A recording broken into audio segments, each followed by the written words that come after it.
안녕하세요. 이민 컨설턴트 허인영입니다. 오늘은 캐나다에서 조그만 사업체를 운영하면서 영주권의 기회도 가질 수 있는 오너 운영자 LMIA 프로그램에 대해서 알아볼까요?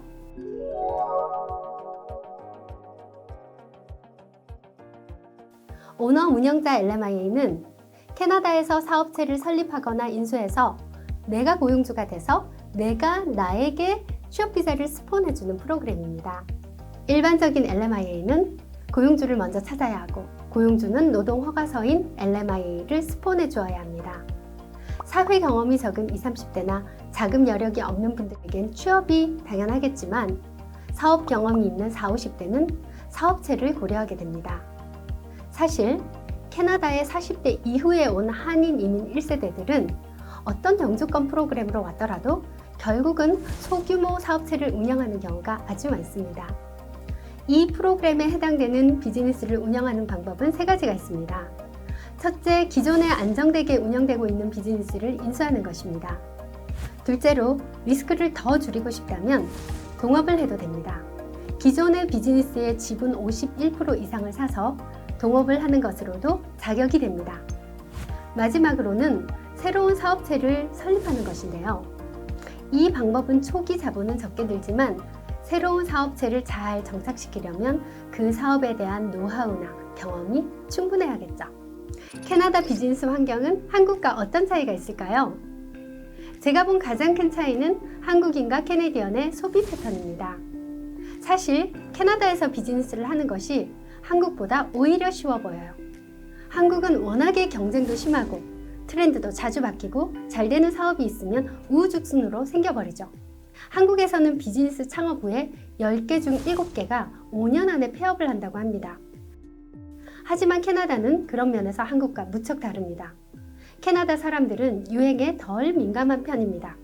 대부분 쓰던 거 쓰고 가던 데 계속 갑니다.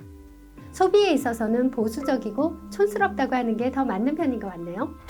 그래서 비즈니스 매매를 할 때 수익 구조를 보면 그 사업장의 속사정이 뻔히 보이고 내가 인수를 해도 큰 변화는 없는 편이라고들 하시더라고요. 막상 비즈니스를 인수해보니 생각과 완전히 딴판인 경우는 굉장히 드문 편입니다. 반면에 캐네디언들의 이 보수적인 소비 성향 때문에 새로운 사업체를 설립한 경우에는 한국보다 뿌리를 내리는데 시간이 더 걸릴 수 있겠죠. 캐나다의 오너 운영자 LMIA 프로그램은 사업체를 운영하기 위한 취업비자라는 면에서 미국의 E2 비자와 많이 비교가 되는데요. E2 비자에 비해서는 훨씬 쉽고 장점도 많습니다. E2 비자는 보통 20-30만 불 정도를 투자하고 현지인을 2명 이상 고용해야 됩니다. 또 영주권 연결이 어려우니까 2년마다 비자를 연장해야 하는데요. 비자를 연장하려면 실제 미국 경제에 얼마나 기여했는지, 흑자가 나서 세금을 얼마를 냈고 직원 고용이 잘 유지되었는지를 보여주어야 합니다. 사실 새 비즈니스를 오픈해서 1, 2년 안에 투자금을 다 회수하고 흑자를 내기가 정말 쉽진 않죠. 캐나다의 오너 운영자 LMIA는 투자금에 대한 제한이 없고 직원을 몇 명 이상 고용해야 된다는 규정이 없습니다. 특히 미국의 E2 비자는 영주권 연결이 안 되는 것에 반해 캐나다의 오너 운영자 LMIA는 영주권 신청이 가능하니 취업비자를 연장해야 된다는 부담 자체가 없습니다. 그럼 사업이 망하면 영주권은 어떻게 되나요? 보통 1년 정도 경력을 쌓고 영주권 신청을 하면 수속에 1년 정도가 더 걸립니다. 영주권 수속이 진행되는 동안은 사업이 유지되어야 하니 총 2년은 버티셔야 합니다. 주정부 사업이민은 각 프로그램이 정한 자격 조건을 갖추어야 하고 해당 주 안에서 약속한 사업체를 운영해야 합니다. 하지만 오너 운영자 LMIA는 사업성만 입증된다면 규모나 자산 등의 자격 조건이 없습니다. 또 연방 프로그램이니까 원하는 주 어디나 갈 수 있다는 장점이 있네요. 만약 사업체를 인수했는데 LMIA가 거절이 나면 어떡하나요? 보통 인수를 완료하기 전 계약 단계에서 LMIA 심사를 받기 때문에 이런 걱정은 충분히 피할 수 있습니다.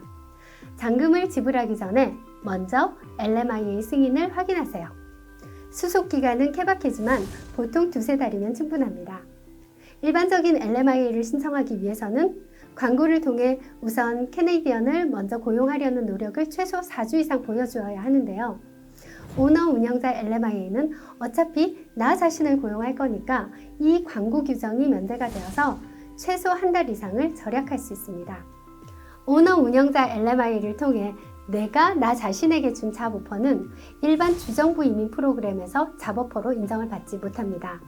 하지만 익스프레스 엔트리 프로그램에서는 인정이 되므로 주정부 익스프레스 엔트리 프로그램이나 연방 익스프레스 엔트리 프로그램을 통해서 영주권의 기회를 노려볼 수 있습니다.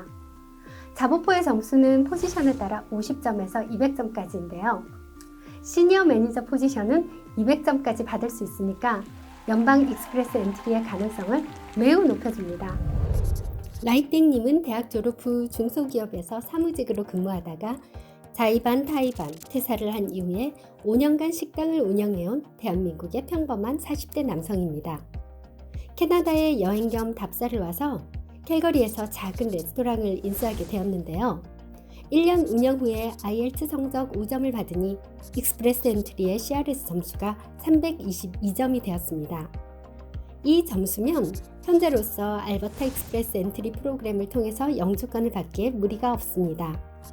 알버타주 익스프레스 엔트리 심사가 2-3달, 연방 익스프레스 엔트리 심사가 6개월, 여유있게 잡아도 1년이면 영주권을 받을 수 있습니다. 이번에는 땡피치님의 케이스를 볼까요? 땡피치님은 라이땡님과 비슷한 조건에서 건축 인테리어 경력이 있어서 야심차게 인테리어 회사를 설립했습니다. 포지션을 시니어 매니저로 잡오퍼 점수를 200점이나 받으니 IELTS 성적 6점을 받는다면 캐나다 경력 1년이 없어도 CRS 점수가 434점. 캐나다에 오자마자 알버타 익스프레스 엔트리 프로그램은 초청을 받기에 충분한 점수네요. 이 점수면 현재로는 연방 익스프레스 엔트리도 가능성이 있어 보이고요.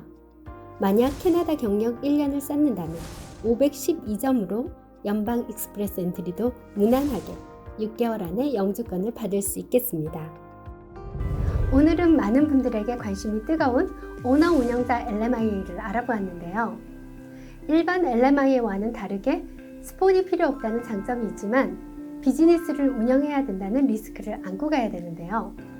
비즈니스 운영에 관심이 있는 분이라면 오너 운영자 LMIA는 아주 효과적인 하이리스크, 하이리턴의 이민 루트가 되겠습니다.